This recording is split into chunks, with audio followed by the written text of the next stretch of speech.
Mga kaigsunan, adunay tulo ka mga butang na atong mapukpok sa atong pagpaminaw sa istorya ni Sakeo. Kung kinay mao'y makalipay kaayo ka nato, nga mao'y kuhaan nato base.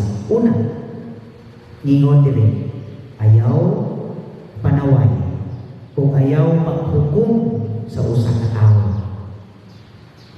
Si Sakeo, gingon yun dili, mubo ng tao. Pariyo nga ko. Minisip na mo diha. Pariyo mi ni Sakeo mubo.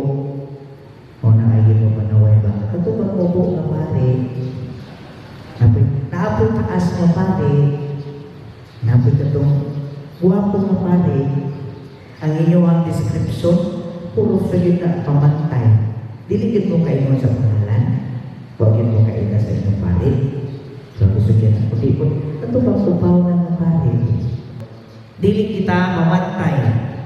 Apan sa Sakeo na ilan, siya nga usan ka na kung makasasala kung kubrador sa buwis.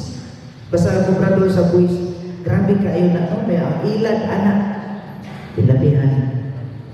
Siguro anak-anak na anak po din eh. Kubrador sa buwis. So, ang mga tao sa inay po, si Sakeo na ilhan tungod sa iyang kamaro, busa walay ganahan niya. Gingon sa mga tao, nagbagulbul sila. Tungod kay si Jesus, nakituuban man niya. Nga di naman utan na siya, susgiilam na siya, sana na siya kadautan sa ilang katiliban. So, dili sila makatuo. Mauna, ayaw paghukom ni bisan kinsa. Kay wala kita'y katungod na muhukom ni bisan kinsa. Sa mata sa mga tao, si Sakeo kontrabida. Apan sa mata ni Jesus, siya ang bida. Ngano man? Tungod sa iyang tinuuray nga pagpag-o. Ano na si profound conversion o ang iyang pag-ingon, ang iyang pag-announce sa Ginoo nga ako bayaran o katunga. Kung ako ihatag ang katunga sa akong kamtangan ngadto sa mga kabus, unya ako pa yung ibalik o ikaupat kapilo ang mga tao nga akong nahimuan o sayo. Kung ako man siguro nakautang o nakabuhat o di ako, ibalik na ko kaniya upat kapilo.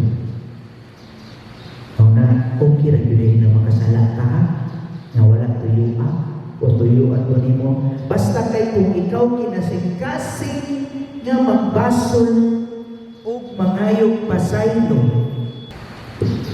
Ang importante, ano na kay profound conversion.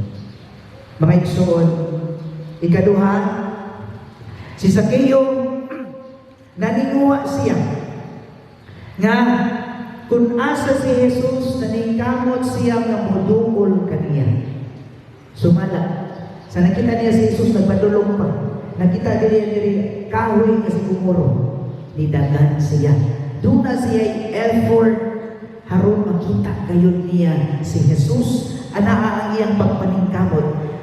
Tungod kay mubo siya, nasayon na siya, maglisod siya o tanaw sa kadaghang mga tao kung niya makababag kaniya, nikakat siya sa kahoy na si kumuro, huwag na siya makuwaw. Take note, komprador siya sa buwis, usa siya ilila, pero sa ngalan sa Ginoo, iyang buhaton ang tanan.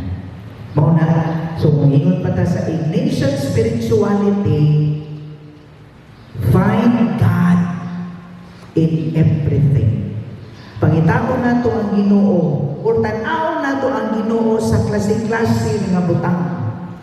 We can see God and reflect God's presence kung asa kitang tan-aw. Makita kita sa atong Ginoo, mga igsuon. Mga igsuon, ang ikatulo, pangayo kapasayloan uman sa tinuuray nga pagpaubos o pagka mahinulsulon. na in English, contrite of heart.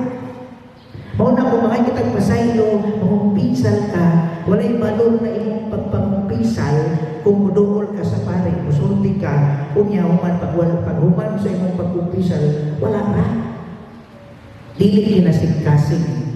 Apan kung muduol ka sa kapare sa pagkumpisal, bisan pag-umsa ka dako ang imong sala, in as much as you have this contrite of heart, mas kalibay ang Ginoo niya ng Panginoon. Sa katapusan, atong pamanagdungan ang mga pulong gikan sa usa ka source nga ni-share siya nga adunay na po karol sarong kita magbalipayon. Una, give something away. No strings attached. Anan na mo anak. Ikaduha, do a kindness and forget it. Don't mind na naghatagwa na niya. Kalimtin, itabak ka, then forget it. Don't ask for a return or a positive or sabi mo magbalik. Third, spend a few minutes with the aged. Their experience is a priceless guidance. Ikaw pa, my son, look intently in the face of a baby.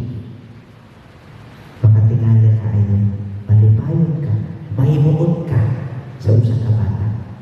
Ikalima, laugh often. It is life's lubricant. 6, give thanks 1,000 times a day is not enough. 7, pray or you will lose the way. 8, work. Work with vim and vigor. 9, plan as though you live forever. Because you will, number 10, live as though you die tomorrow. Because you will